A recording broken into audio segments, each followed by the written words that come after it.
Welcome, ball dwellers. My name is Nacho Bidness, and we're going to do another cooking video today. Everyone seemed to like the last one, so let's just keep on keeping on. And if you are not familiar with JPick O'Death and Vault Girl, they're the ones who kind of put me up to this change in focus on the channel, and I've been having fun with it. So we are going to be making some baked beans today, and these are the things that everyone always asks me for when I go to any kind of summer barbecue or party.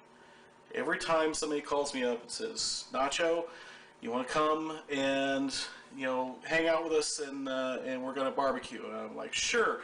What can I bring?" "Bring the beans." Well, I mean, I'm kind of bored of the beans. Maybe I'd rather... No, bring the beans. "Yeah, but I've got this great new recipe for it." No, bring the beans. So, I don't know. Well, it's certainly been popular, but it's absurdly easy, and I'm going to show you how to make them here starting right now. Here we go. Step number one. We have a non-stick skillet that has been preheated to a medium-high heat, and we have two very thinly sliced butterfly pork chops. We want these to be just as thin as the store will sell them to us. And the first step is that we're going to pan sear these things. We're not actually going to finish completely cooking them. We are just going to sear them, and they will finish cooking with the rest of the beans. So let me try and swing you around here and try to get the other thing in frame here.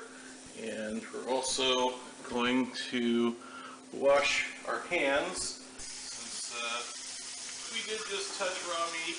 I did only use my hand that I didn't touch the meat with to move the tripod. Food safety is king. So, next thing we are going to do is we are going to take 2 cans of just regular old run-of-the-mill Van Camp's pork and beans, 2 15-ounce cans of those, and we are going to drain those. I've actually already done that. I actually, a little trick there, I don't shake the can or anything before I open it. That leaves all of the juice at the top where it can be easily drained off. So you can do 2 15-ounce cans or 1 28-ounce can. Works okay either way.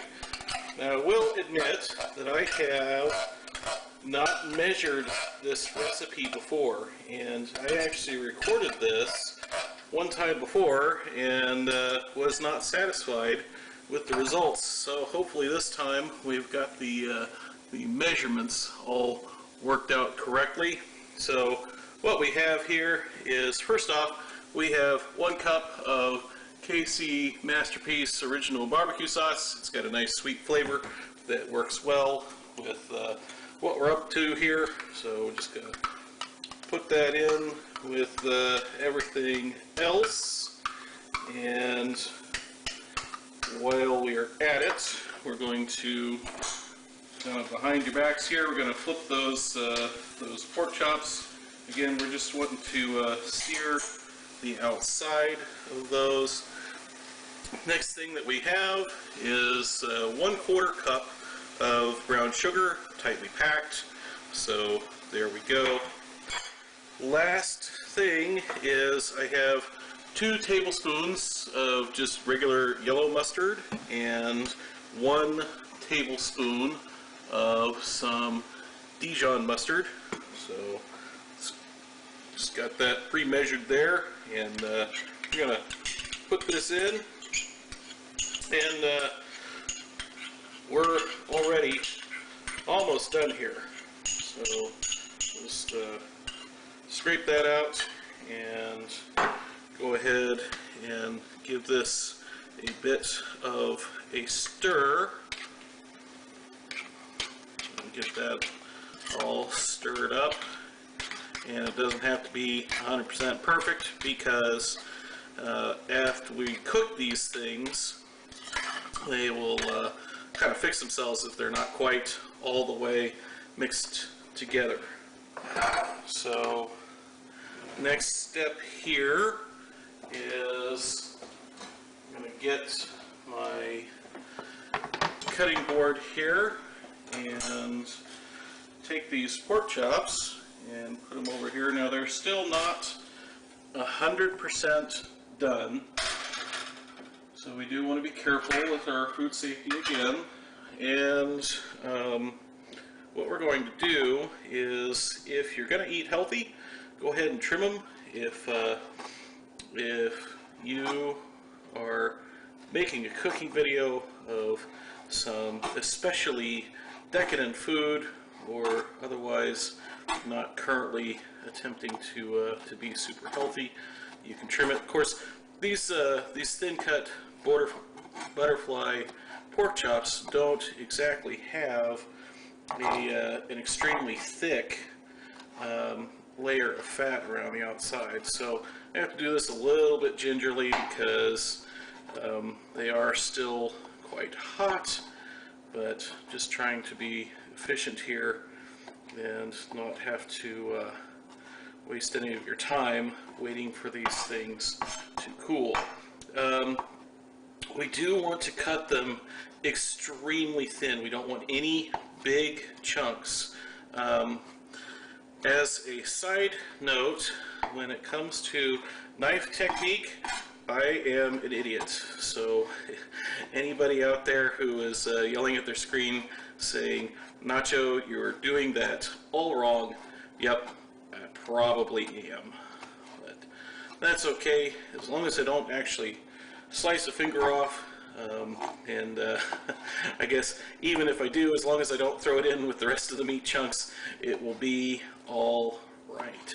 So I'm just going to try and cook these, again, extremely small, and then do just a little bit more slicing and dicing here. And again, these things, there are still some pink areas in this, but that is okay, because the next step is going to be that we're going to preheat our oven to 350 degrees, and we're going to put this in there to bake. So anything that's not quite done as far as the pork chops go are going to get finished up in the oven. As a side note, this right here is a 2.5 quart container. I like it because it is a little bit shallower, and ooh, there's still some big chunks in there. Oh well. I'm sure everybody will eat them anyway. You can, if you so choose, preheat your oven to a couple hundred degrees, and let those, instead of cooking for 1 hour, cook for a couple of hours, or even a little bit longer. It is hard to mess things up based on your cooking time. The only thing is that you do want to check them every once in a while. If they're starting to get a little bit crusty on the top, it's definitely time to take them out, and you probably have some burn on the bottom. So if you do want to simmer these for a real long time, do consider giving them the occasional stir. So that's all there is to putting these things together. Let us move on, and I'll show you what they look like when they're done. So the beans are done and out of the oven, so they are extremely hot and actually still bubbling. I don't know if you can call it boiling or not, but we're going to give these things a final stir, and they will thicken as they cool down. You do want to make sure that you get all the way down to the bottom, just to make sure that anything that might be stuck to the bottom gets mixed in. And that is literally all there is to it. And yet, as I said, in the intro, this is something that I get asked for on a regular basis. One thing I'll say real quick, you might have noticed I used the same spoon to stir the final product as I did earlier when I was stirring the ingredients. I washed that spoon with soap and water. Do